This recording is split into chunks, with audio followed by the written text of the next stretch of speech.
Hey yo, what's up mga katropa and welcome to Joms TV.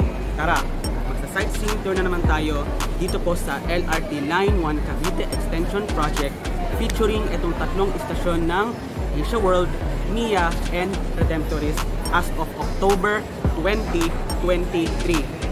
Tara mga katropa, kung bago ka pa lang sa aking YouTube channel ay pindutin mo yung subscribe button and huwag mong kalilimutang i-hit ang notification bell para maging updated kayo palagi sa mga susunod pa nating sightseeing tour here at Joms TV. So ayan mga katropa, makikita niyo po itong viaduct ng LRT Line 1 na kung saan makikita niyo, as you can see, talagang kompleto na siya sa cable and also sa signaling and then sa relays. So, counting relays na lang I guess ang kinakabit in some parts nitong extension project. Kaya naman sa vlog na ito ay i-feature uli natin itong tatlong istasyon ng LRT Line 1 as of October 2023.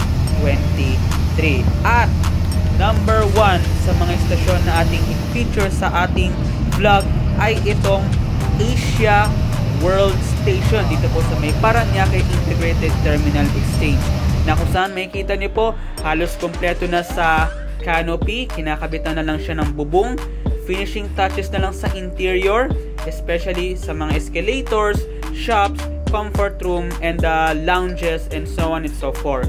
So sooner than later, by next year ay makikita na natin yung Asia World Station na isa sa mga most modern, pinakamalaki or the biggest station dito po sa linya nitong LRT Line 1 na kung saan nakakonekta po siya dito po sa isa pang ultra modern terminal which is itong Parañaque Integrated Terminal Exchange. So sa mga babiyahe para probinsya, well, hindi na kailangan sumakay ng jeep or ng bus para lang pumunta ng Maynila kung galing kayo ng probinsya.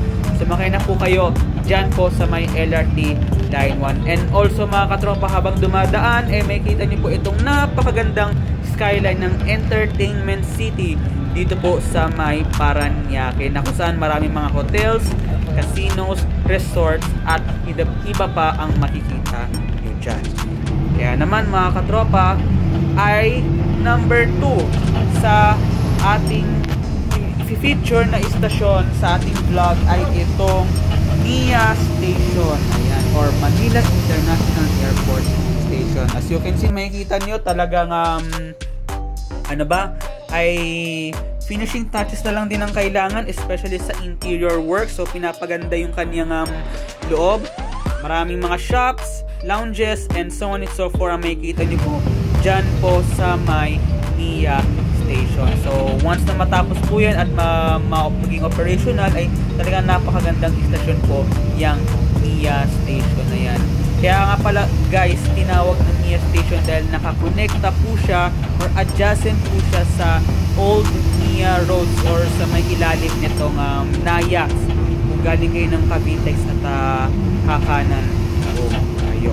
Kaya naman mga katropa ay talagang excited na ako na masakyan itong LRT Line 1 mula Asia World hanggang Taft Avenue. Ayan. So talagang very excited once na mabuksan po itong LRT Line 1 next year. So maraming mga karagdagang bagong istasyon ang madadagdag dito po sa linya ng LRT Line 1. And last but not the least ay itong Redemptorist Station dito po sa may Baclaran na kung saan kung pupunta kayo ng Baclaran Church ay hindi na kailangan sumakay ng bus. Sumakay na kayo ng LRT dahil yung Redemptorist Station ay talaga namang napaka world class. So kasalukuyang interior works, sabi ko nga, and also finishing touches, especially sa mga shops, lounges, comfort room, and so on and so forth. And also meron ding access or pedestrian bridge ang makikita nyo dito para sa ganyan pagbaba nyo ng LRT ay tatawid kayo and then pagbaba nyo Baclaran Church na. So hindi na kayo mahihirapan pang maglakad or di kaya sumakay ng bus or pumunta pa ng Baclaran Station or iba pa kasi tignan mo naman, maglalakad ka pa ng napakalayo, mahirap. So ayan mga katropa, kadadaan lang natin, papunta na po yan dun sa existing na Baclaran Station.